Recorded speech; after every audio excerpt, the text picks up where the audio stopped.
রোগী পরিবার ঠান্ডা কম হোক আর বেশি হোক খোলা আকাশের নিচে কষ্ট পাচ্ছে। আবার কাউকে বসিরহাট হসপিটাল থেকে কলকাতার কোন হসপিটালে নিয়ে যেতে ডাক্তার নির্দেশ দিয়েছে, অ্যাম্বুলেন্স খোঁজাখুঁজি করছে কেউ। ঠিক এই সময় কেউ এখন অ্যাম্বুলেন্সে শুয়ে কলকাতা বা অন্য হসপিটালে যাওয়ার পথে। বাবু বলবেন, আল্লাহ আমাদেরকে হসপিটালের বেডে না শুয়ে বা রোগীর পরিবার না বানিয়ে আল্লাহ আমাদেরকে সুস্থভাবে এবং নিশ্চিন্তায় এই জান্নাতি মজলিসটাতে আল্লাহ যে আসতে সুযোগ দিয়েছেন আমাদের প্রতি, এটা আল্লাহর কি একান্ত একটা দয়া না? কথা বলেন না বাবা। আমার জমি জায়গা ঘর বাড়ি অর্থ সম্পদ আমি ওসব বলছি না, আমি শুধু আমার দেহটা নিয়ে ভাবছি। আল্লাহ যে আমাকে সুস্থ রেখে সভা মাহফিল পর্যন্ত হেঁটে, কারো কাঁধে ভর দিয়ে না, কারো সাহায্য নিয়ে না, আল্লাহ আমাকে এই পর্যন্ত পৌঁছে দিলেন, এটা তো আল্লাহর একান্ত দয়া। আব্বাজান বায়না মনে কি দিন, মা বোনেরা মনে রাখুন, কত মানুষকে দেখি, আমিও দেখি আপনিও দেখেন, যারা রাস্তায় ঘুরে বেড়ান, যারা বাজারে ঘোরেন, বাড়ি কোথায় জিজ্ঞাসা করলে বলতে পারেন না। ও বাবা জিরা ভাইরা মনে রাখুন, কত মাস চুল কাটেনি, কতদিন দাঁত মাজেনি, কতদিন গোসল করেনি, ওকে জিজ্ঞাসা করলেও বলতে পারবে না। কোথায় বাড়ি জানে না, দুপুরবেলা কি খেয়েছিল কি খায়নি তাও বলতে পারবে না। একটু বলবেন নাকি কাটিয়াহাট বাজারে, তেতুলিয়া বাজারে কিংবা বসিরহাটে যে মানুষগুলো যারা ঘুরে বেড়ায় এখান থেকে ওখানে, ও বাবা জিরা ভাইরা মনে রাখুন, ওরা তো আপনার আমার মতোই মানুষ। কথা বলেন ঠিক কিনা? ওরা আপনার আমার মতোই মানুষ, কিন্তু ওরা আমাদের তুলনায় ওদের জীবন যাপন এত কঠিন কেন? কারণ অন্য কিছু নয়, ওদের মাথা খারাপ,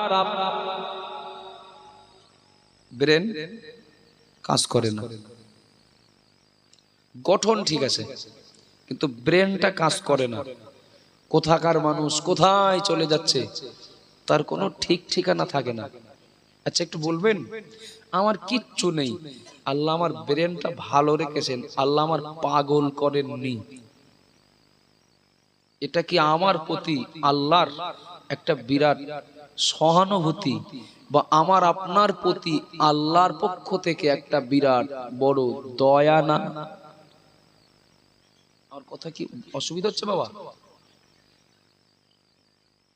ও বাবাজিরা ভাইরা মনে রাখুন, কত মানুষকে দেখি, কেউ বা জন্ম থেকে, কেউ বা কোন রোগের কারণে অন্ধ, আল্লাহর দুনিয়ার সৌন্দর্য দেখতে পায় না। ও বাবাজিরা ভাইরা মনে রাখুন, দুনিয়ার সৌন্দর্য বোঝার উপায় নেই, অন্ধ।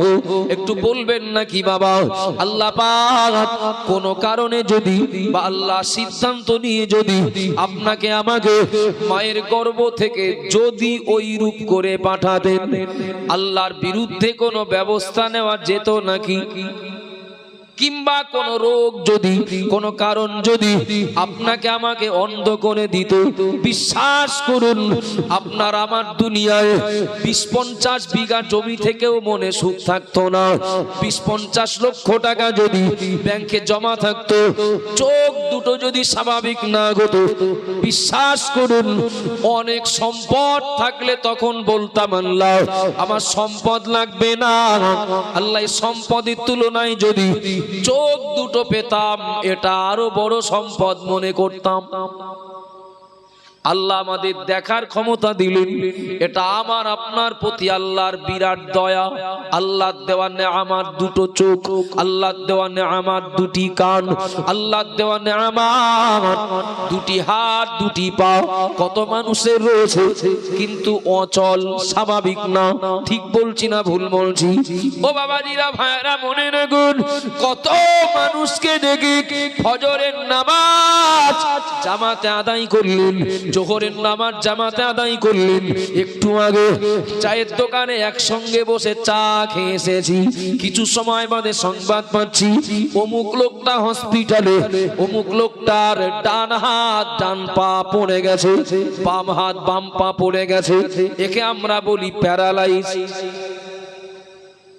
কথা বলেন ঠিক না ভুল?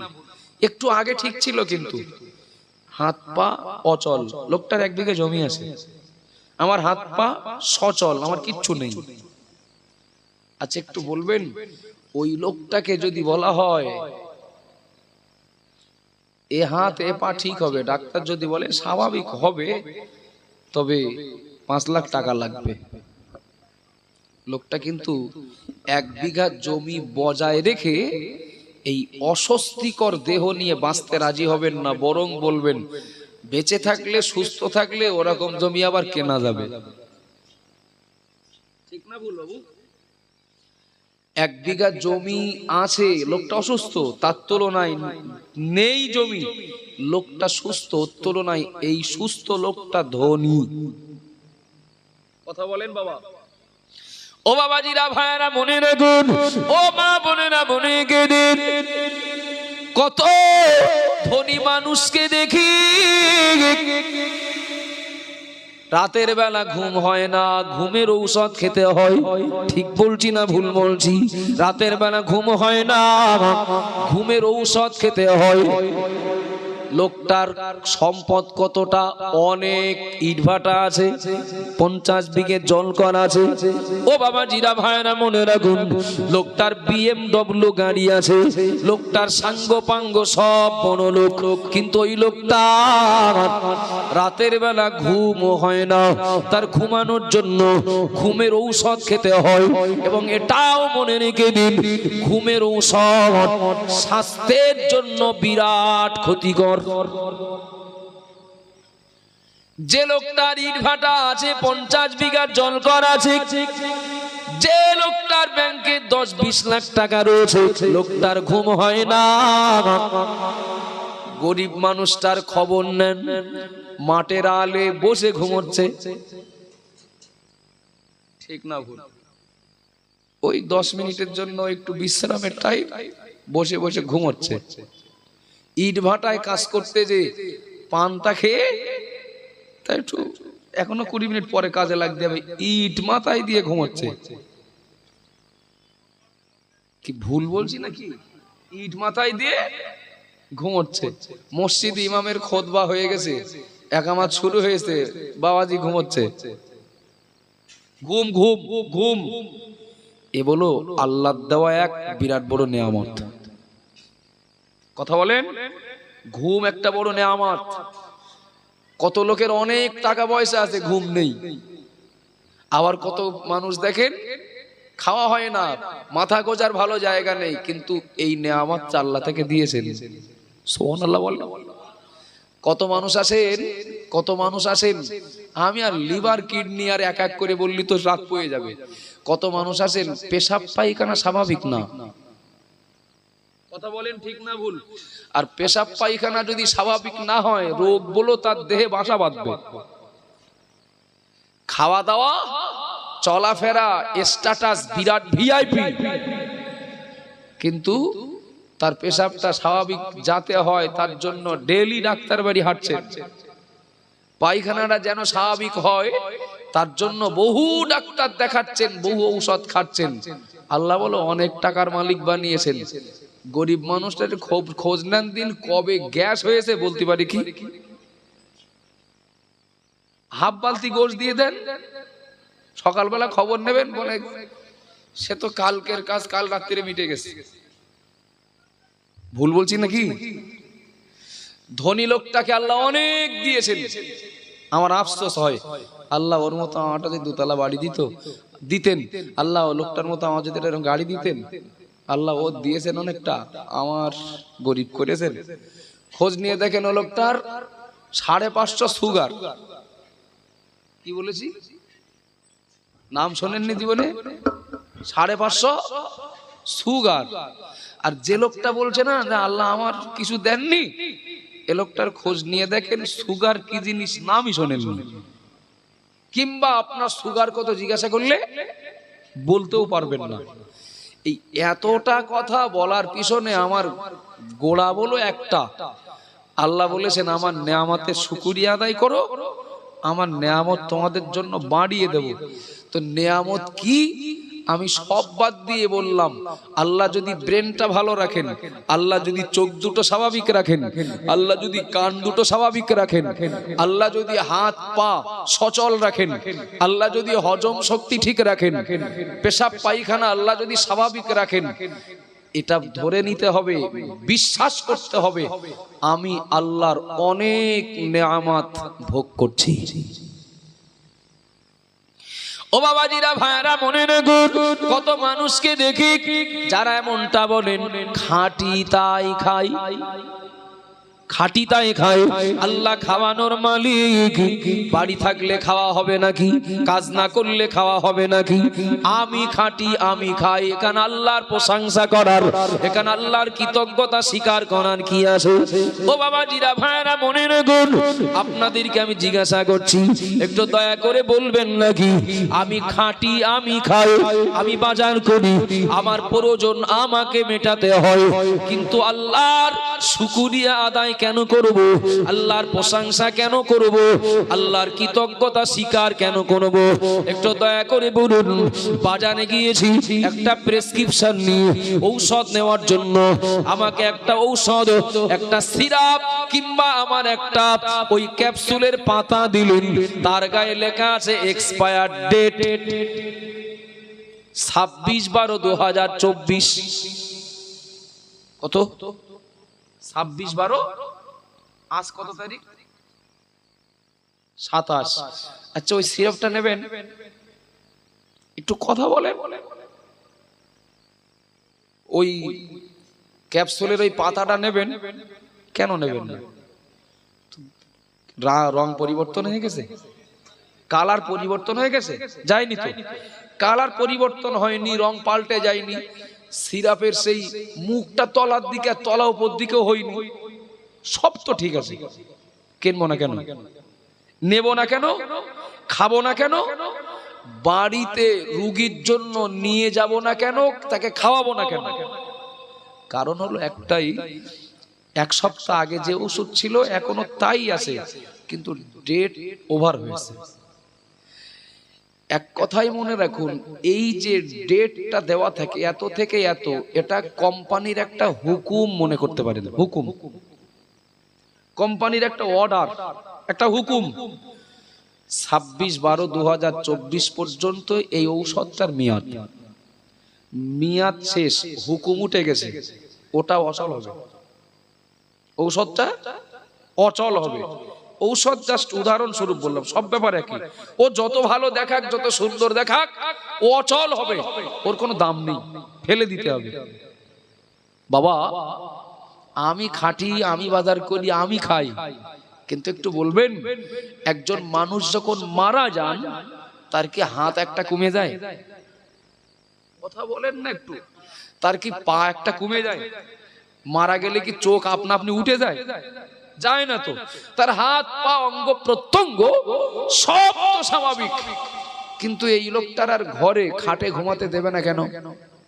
এই লোকটার আর দুদিন বাড়ি রাখবে না কেন? এই লোকটার আর কুটুম বাড়ি বেড়াতে নিয়ে যাওয়া হবে না কেন? কারণ হলো লোকটা ডেট এক্সপায়ার হয়েছে। হাত পা চোখ কান নাক মুখ দৈহিক গঠন সব আছে, মালিকের যে হুকুম ছিল ওর প্রতি, সে হুকুম পর্যন্ত মেয়াদ শেষ, অর্থাৎ মালিকের হুকুম উঠে গেছে, ওর আর এক পয়সা দাম নেই। সে এমপির লাশ হোক, প্রধানমন্ত্রী, মাননীয় প্রধানমন্ত্রী মনমোহন সিং মারা গেছেন না? গেছেন তো। প্রাক্তন প্রধানমন্ত্রী তো তিনি। আচ্ছা একজন ভ্যানওয়ালার মরা লাশ আর প্রধানমন্ত্রীর মরা লাশ, অর্থাৎ মরে যাওয়ার পরে যে লাশ, পার্থক্য আছে? আছে কি? অর্থাৎ হুকুম যদি উঠে যায়, ভ্যানওয়ালা আর প্রধানমন্ত্রী সমান। মালিকের হুকুম যতদিন থাকবে তখন ভ্যানওয়ালা আর প্রধানমন্ত্রী আসমান জমিন পার্থক্য। বাবা, যে মানুষটা মারা গেলে 1 পয়সা দাম নেই, আমরা যে বেঁচে আছি আমাদের প্রতি আল্লাহর হুকুম আসে তাই। আমি কি বোঝাতে পারছি? আমাদের প্রতি আল্লাহর হুকুমটা এখনো আসে তাই। আল্লাহর হুকুমটা আমাদের প্রতি আসে বলেই চোখে দেখতে পাচ্ছি, কানে শুনতে পাচ্ছি, জবানে বলতে পারছি, কাজ করতে পারছি। আমি খাটি তাই খাই। আরে খাটার ক্ষমতাটা দিয়েছেন কে? কার হুকুমে খাটতে পারি? কার হুকুমে হাত চলে? কার হুকুমে পা চলে? কার হুকুমে আমার চোখ দেখে? কার হুকুমে কান শোনে? হুকুম তো আল্লাহর। আল্লাহর ওই অর্ডার যদি না থাকে, ওই তো প্রধানমন্ত্রীর মরা লাশের মতো হবে। কথা ঠিক না ভুল? আপনি যে দিক থেকেই যান, আপনার বিবেক আপনাকে বলে দেবে, চাকরি করি আর ভ্যান চালাই, আল্লাহর নেয়ামতের শুকরিয়া আদায় করতেই হবে। আব্বাজান বারা মনে কি দিন, মা বোনেরা মনে রাখুন। একটু আগে যাচ্ছি, মহান আল্লাহ পাক কোরআনে জানিয়ে দিলেন, আল্লাহ মিথ্যা বলেন না, আল্লাহ কথা বলে কথা ফিরিয়েও নেন না। আল্লাহ বললেন, আমার নেয়ামতের শুকরিয়া আদায় করো, আমি আল্লাহ আমার নেয়ামত তোমাদের জন্য বাড়িয়ে দেব। আর যদি ওয়ালাইন কাফারতুম, যদি আমার নেয়ামত পাওয়ার পরে ভুলে যাও, অস্বীকার করো, আমি আল্লাহ বলছি, ইন্না আযাবি লা শাদীদ। ও বান্দা, ও বান্দি, আমার নেয়ামত পেয়ে যদি ভুলে যাও, যদি অস্বীকার করো, আমি আল্লাহ বলছি, আমার আযাব বড় ভয়ঙ্কর, আমার আযাব বড় কঠিন, এটা যেন ভুলে যেও না। ও বাবাজিরা, ভাইরা মনে রাখুন, আল্লাহ পরিষ্কার করলেন, নেয়ামত স্বীকার করো, নেয়ামত বাড়িয়ে দেব। আর যদি ভুলে যাও, অস্বীকার করো, তাহলে কিন্তু আযাব বড় ভয়ঙ্কর হবে। উদাহরণ বহু দেওয়া যাবে, বোঝানোর জন্য দৃষ্টান্ত অনেক দেওয়া যাবে। আল্লাহ পাক রব্বুল আলামিন, আল্লাহ পাক রব্বুল আলামিন ফেরেশতা, একজন ফেরেশতাকে বললেন, ফেরেশতা জমিনে চলে যাও। সময়টা বনি ইসরাইল জামানার সময়, বনি ইসরাইল পিরিয়ডে। আল্লাহ পাক একজন ফেরেশতাকে বললেন, জিবরাইল কিংবা অন্য কেউ, আল্লাহ বললেন, আমার ফেরেশতা জমিনে চলে যাও। জমিনে গিয়ে এই 3 জন ব্যক্তির সঙ্গে একটু দেখা করো। আল্লামা রুহুল আমিন রহমাতুল্লাহ আলাইহি তিনিও তার কিতাবের ভিতরে লিখেছেন, বনি ইসরাইল জামানায় 3 জন মানুষ ছিলেন, তার ভিতরে একজন মানুষ অসুস্থ, রোগ ছিল তার কুষ্ঠ রোগ, লোকটা কুষ্ঠ রোগী। আর একজন মানুষ ছিলেন, লোকটা অন্ধ, অর্থাৎ চোখে দেখতে পান না। আর একজন মানুষ ছিলেন টাক পড়া রোগী, অর্থাৎ মাথায় চুল ছিল না। ও বাবাজিরা, ভাইরা, আমার আগের কথার সঙ্গে মিল পাবেন। অন্ধ মানুষটা সারাদিন কান্নাকাটি করেন, আল্লাহকে বলেন, আল্লাহ আমার দুনিয়ার কিছুই লাগবে না, আল্লাহ আমার চোখ যদি ফিরে পায়, চোখে যদি দেখতে পায়, আল্লাহ এটা আমার বড় পাওনা। লোকটার চোখ নাই বলে বুঝতে পারছেন চোখ দুটোর দাম কত। আর টাক পড়া লোকটা বলে, আল্লাহ দুনিয়ার আমার কিছুই লাগবে না, আমার ঘর বাড়ি জমি জায়গা, আমার অর্থ সম্পদ কিছুই প্রয়োজন নাই, আল্লাহ মাথায় যদি চুল উঠতো, এটা আমার জন্য বিরাট বড় পাওনা। আমাদের মাথার চুল, এটা আল্লাহর দেওয়া একটা নিয়ামত। নেই যার, তার চেহারা যত সুন্দর হোক না কেন, মাথায় চুল যদি না থাকে, অবশ্যই দেখতে বলে একটু খারাপ লাগবে। চেহারা বলো বিরাট সুন্দর, মাথায় চুল নেই, টাক পড়ালো, ভাল লাগবে দেখতে? এখন চুল আছে, আমরা ভাবি নেই ও লোকটার। লোকটা বলছেন, আল্লাহ আমার কিচ্ছু লাগবে না, মাথায় চুলটা যদি উঠতো আমি বিরাট খুশি হতাম। আল্লাহ, কুষ্ঠ রোগীটা সারাদিন কাঁদে আর বলে, আল্লাহ কিচ্ছু লাগতো না, আমার যদি শরীরটা ভালো হতো, শরীরটা যদি ভালো হতো, আমার আর কিচ্ছু লাগতো না। আব্বাজান ভাইরা মনে রাখুন, আমার মা বোনেরা মনে রেখে, আল্লাহ পাক ফেরেশতাকে পাঠিয়ে দিলেন, ও ফেরেশতা চলে যাও, আমার ওই তিন বান্দাকে জিজ্ঞাসা করো, আমার ওই তিন বান্দা ওরা কি চায়, ওদের দাবি দাওয়া কি। এতগুলো মানুষরা আছেন, আমি আপনাদেরকে জিজ্ঞাসা করছি, রোগ মুক্ত করে দেওয়ার মালিক আল্লাহ, দৃষ্টি শক্তি ফিরিয়ে দেওয়ার মালিক আল্লাহ, আর টাক পড়া লোকটা মাথায় চুল তুলে দেওয়ার মালিক তো আল্লাহ। সুতরাং আবার ফেরেশতা পাঠানোর কি দরকার? দুনিয়ার কাউকে না জানি আল্লাহ পাক টাক পড়া লোকটার মাথায় চুল তুলে দিতে পারতেন, দুনিয়ার কাউকে না জানিয়ে আল্লাহ পাক অন্ধ লোকটার আল্লাহ দৃষ্টি শক্তি ফিরিয়ে দিতে পারতেন, দুনিয়ার কাউকে না জানিয়ে আল্লাহ পাক কুষ্ঠ রোগীটাকে ভালো করে দিতে পারতেন। কিন্তু আল্লাহ কেন মাধ্যম হিসাবে ফেরেশতাকে পাঠালেন? এর পিছনে কোনো কারণ আছে না নেই? একটু কথা বলেন। কারণ আছে তো। আল্লাহ তো কারো সাহায্য লাগবে না, শুধু বললেই তো হয়ে যাবে। ফেরেশতা পাঠালেন কেন আল্লাহ? আমাদের পর্যন্ত ওই শিক্ষাটা পৌঁছাতে ফেরেশতা পাঠালেন আল্লাহ।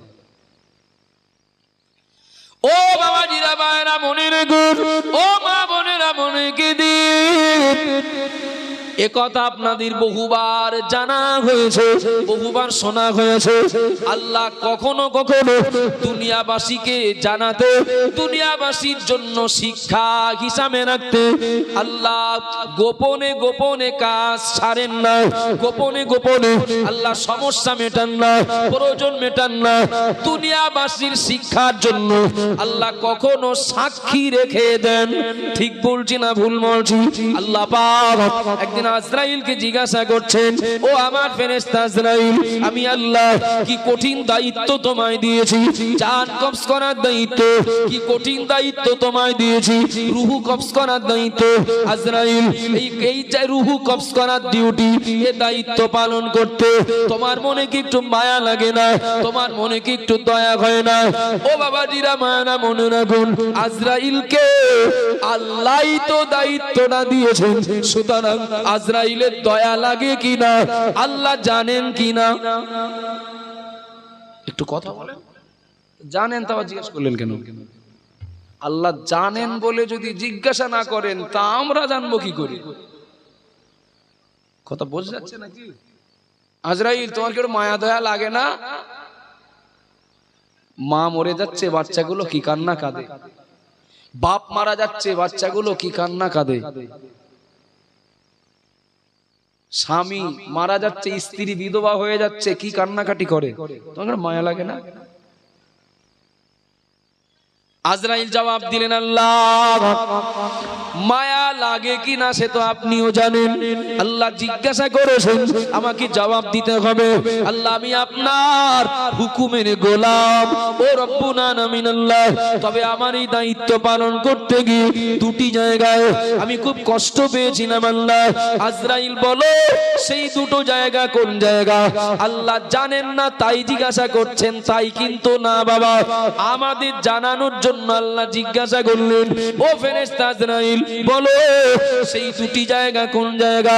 আল্লাহর ফেরেশতা আজরাইল বললেন, আল্লাহ দুটি জায়গার ভিতরে একটা জায়গা হলো আল্লাহ সমুদ্রের একটা জাহাজ ডুবে গেল, ওই জাহাজ থেকে একটা তক্তা বার হলো, ওই তক্তায় মা এবং বাচ্চা দুজন ভাসতে লাগলো, চতুর্দিকে পানি, ডাঙার কোনো কিনারা নাই, ডাঙার কোনো সন্ধান পাওয়া যায় না। ও রব্বুল আলামিন আল্লাহ পাক তক্তায় ভাসমান মা এবং বাচ্চা, ওরা দুজনাই তাই নিরাপদ না। কে খাওয়াবে ওদের, কে দেখবে? আল্লাহ ওরা কঠিন বিপদে। আল্লাহ এর পরে আপনার কি কুদরতি খেলা, আল্লাহ আপনি আমাকে হুকুম করলেন, আজরাইল চলে যান ওই ভাসমান তক্তার উপরে, মা এবং বাচ্চা এই দুজনার ভিতরে তুমি বাচ্চাটাকে রেখে দিয়ে মায়ের রুহুটাকে কবজ করো। আল্লাহ পাক আপনার আপনার হুকুম পেয়ে আমি ছুটতে লেগেছি, আল্লাহ পৌঁছে গেছি। জায়গাটায় পৌঁছে গিয়ে দৃশ্যটা দেখে আমার বিরাট মায়া লাগলো, আল্লাহ আমার বিরাট দয়া হলো। আল্লাহ পাক মা এবং বাচ্চা এরা দুজনাও যদি থাকে আল্লাহ এরা নিরাপদ না, দুজনাও যদি থাকে আল্লাহ ওরা কঠিন বিপদে। ও রব্বুল আলামিন আল্লাহ পাক এরপরে যদি আবার বাচ্চাটাকে রেখে দিই, মায়ের জানটা কবজ করি, মায়ের রুহুটাকে কবজ করি, আল্লাহ বাচ্চাটার উপায় কি হবে? কে খাওয়াবে? কে ওর দেখাশোনা করবে? কে ওর রক্ষণাবেক্ষণ করবে? আল্লাহ পাক আমার নিজে মায়া দয়ার প্রাধান্য না দিয়ে আল্লাহ আপনার হুকুমের প্রাধান্য দিয়ে আপনার হুকুমের গোলাম হিসাবে আমি আজরাইল বাচ্চাটাকে তক্তায় রেখে দিয়ে মায়ের রুহুটাকে কবজ করেছিলাম আল্লাহ। তবে ওই দায়িত্বটা পালন করলেও আল্লাহ ওই বাচ্চাটার জন্য আমার মনটা বিরাট কেঁদেছিল। বাচ্চাটার জন্য আমার মন বিরাট কেঁদেছিল আল্লাহ। আচ্ছা, এই যে আজরাইলের দেওয়া বিবরণ, আল্লাহ এই বিবরণ আজরাইল দেওয়ার আগে থেকে আল্লাহ জানেন না জানেন না? কথা বলেন, জানেন তো। কেন জিজ্ঞেস করলেন? ওই জিজ্ঞাসা করেছিলেন বলে তো পেয়ারা পর্যন্ত সংবাদটা আসলো। কথা বলেন, ঠিক না ভুল? আজরাইল এই তো প্রথম জায়গা বললেন। দ্বিতীয় আর কার রূহ কবজ করতে যে তোমার দয়া হয়েছিল? আজরাইল বললেন আল্লাহ আপনার নাফরমান বান্দা সাদ্দাদ যেদিন নকল জান্নাত উদ্বোধন করবে ওই দিন আপনি বলেছিলেন আজরাইল চলে যাও, আজরাইল চলে যাও। আমার নাফরমান বান্দা সাদ্দাদ আমার সঙ্গে পাল্লা দিয়ে, আমার নবীর সঙ্গে পাল্লা দিয়ে নকল জান্নাত তৈরি করেছে। ও আজরাইল চলে যাও, আমার ওই নাফরমান বান্দা সাদ্দাদকে তার তৈরি করা নকল জান্নাতে যেন ঢুকতে দিও না, তার আগেই ওর কাজ কমপ্লিট করো। আল্লাহ পাক আপনার বান্দা ওই সাদ্দাদ ওকে জান্নাতে ঢুকতে দেওয়ার আগেই আমি ওর রুহুটাকে কবজ করি। ওকে দেখে আমার মায়া লেগেছিল, ওকে দেখে আমার দয়া হয়েছিল। তুই তো আল্লাহর বান্দা, তুই তো আল্লাহর গোলাম, তুই তো আল্লাহর সৃষ্টি। আল্লাহর সঙ্গে পাল্লা দিয়ে আল্লাহর সঙ্গে নাফরমানি করে এত বড় বেঈমানি কেন করলি? আর বেঈমানি করলিও বা যে কারণে তোর তো আশা পূরণ হলো না, দুনিয়াও তো শেষ হয়ে গেল। আর আল্লাহর সঙ্গে এই বেঈমানির জন্য, এই নাফরমানির জন্য তোকে তো জাহান্নামেও যেতে হবে। ও রব্বুল আলামিন আল্লাহ, দ্বিতীয়ত যার রূহটা কবজ করতে গিয়ে আল্লাহ আমার মনে মায়া হয়েছিল, ওই লোকটা অন্য কেউ না, ওই লোকটা নাফরমান বান্দা, আপনার নাফরমান বান্দা সাদ্দাদ। আজরাইলের বিবরণ দেওয়া শেষ। আল্লাহ এবার আজরাইলকে জিজ্ঞাসা করলেন, ও ফেরেশতা আজরাইল, ফেরেশতা আজরাইল, আমি আল্লাহ এবার তোমাকে জানতে চাচ্ছি, বলো তো তুমি জানো নাকি ওই সেই ভাসমান তক্তার উপরে যে বাচ্চাটাকে রেখে মায়ের জান কবজ করতে গিয়ে তোমার দয়া লেগেছিল? ও আজরাইল জানো নাকি ওই সেই বাচ্চা ভাসমান তক্তার উপরে, ওই সেই বাচ্চা যে বাচ্চাটার জন্য ওর মায়ের রূহ কবজ করতে তোমার দয়া লেগেছিল? ওই বাচ্চা আর আমার সঙ্গে পাল্লা দিয়ে নকল জান্নাত তৈরি করেছে এই সাদ্দাদ, জানো নাকি ওই বাচ্চাকে আর এই সাদ্দাদকে? বিষয়গুলো ভুলে যাওয়ার নয়।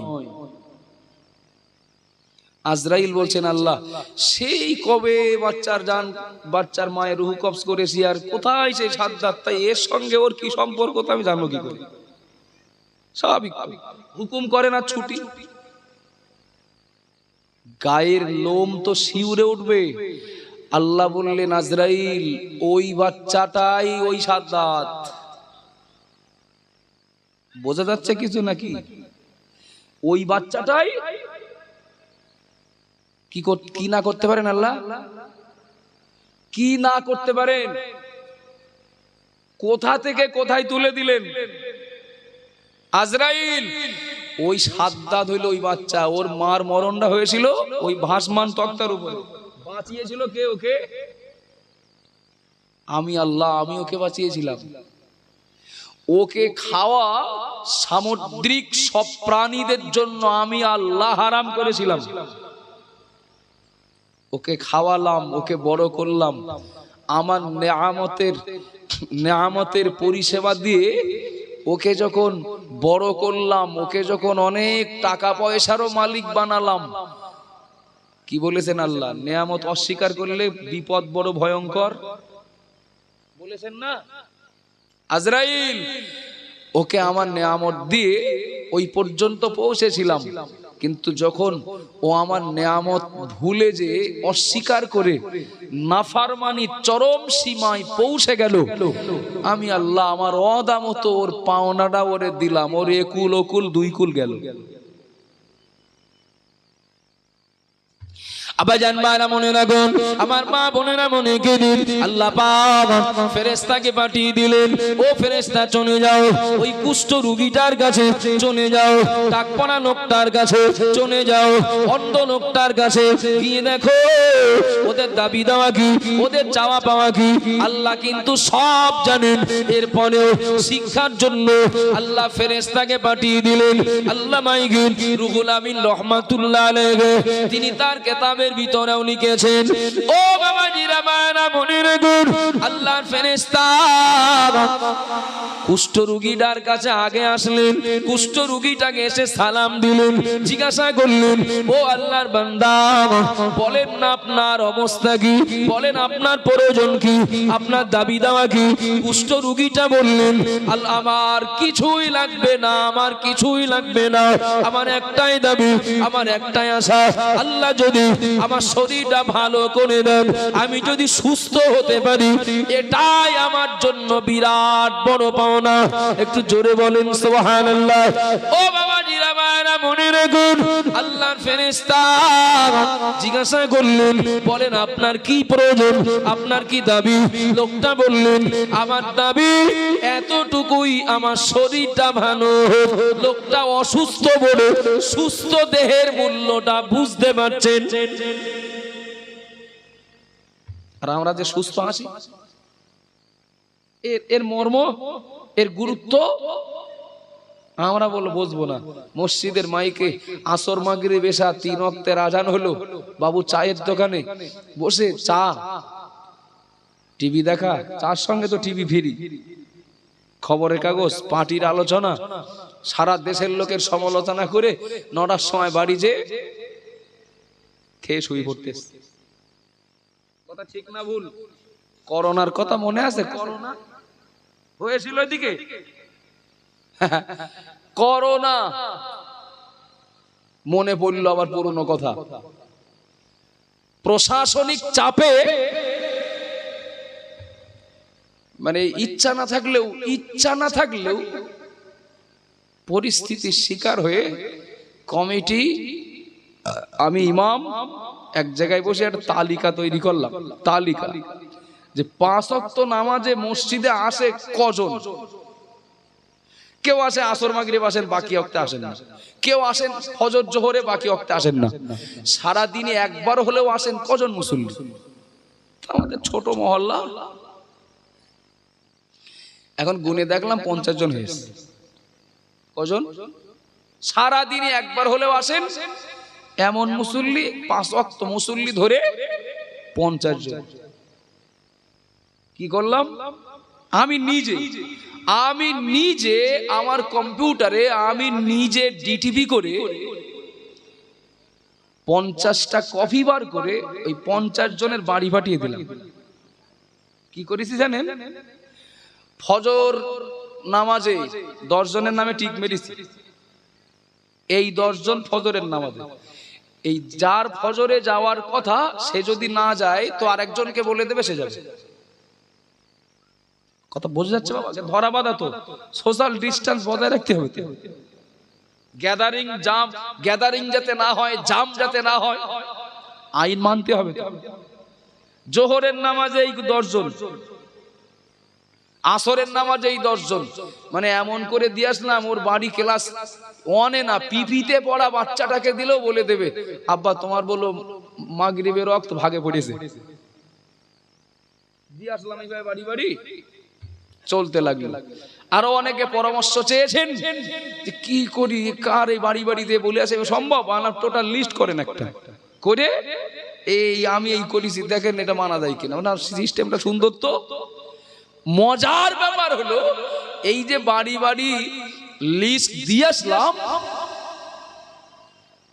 রাস্তায় উঠলেই কিছু লোক ধরে, রাস্তায় উঠলেই কিছু লোক ধরে।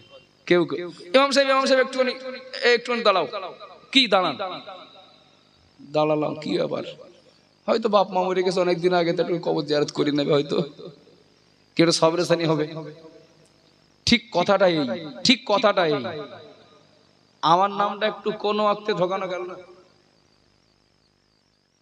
শুনছেন নাকি? মনোযোগ, আমার নামটা কি কোনো একটা ওয়াক্তে একটু রাখা গেল না? কিন্তু সত্যি বলছি, আমি ও লোকে চিনি, সব শুক্রবারে ও লোক আসে না। শুক্রবারেও, সব শুক্রবারেও বাড়ি থাকে, তাও আসে না। ওয়াক্তের নামাজ তো দূরের কথা, যেই ঘন ঘন সংবাদ প্রকাশ পাচ্ছে, দৈনন্দিনের আপডেট যখন প্রচার হচ্ছে, আজ করোনায় 999 জন মরেছে, তখন মন ছোট হয়ে গেছে, জানি না পরে সিরিয়ালে আমি কিনা। যখন মসজিদের দরজা বন্ধ, তখন এই লোকগুলো খোঁজ নিল, আমার কি একটু একটা ওয়াক্ত একটু ঢোকানো গেল না? মনে মনে হলো করোনার ওসিলায় মনে হয় কিছু মুসল্লি বাড়বে, কিন্তু করোনাও গেল, এরাও গেল। ভুল বলছি নাকি? ভয় যেই কেটে গেল, ভয় যেই কেটে গেল, এরাও যেখানকার পানি সেখান চলে গেল। যখন এক একটা ভয় আসে, ভয় বিপদ আসে, তখন আমরা একটু ধর্মমুখী হই, কিন্তু যেই বিপদ ছাড়িয়ে দেয়, যা ছিলাম তাই হই। আমার কি ভুল হয়ে যাচ্ছে নাকি?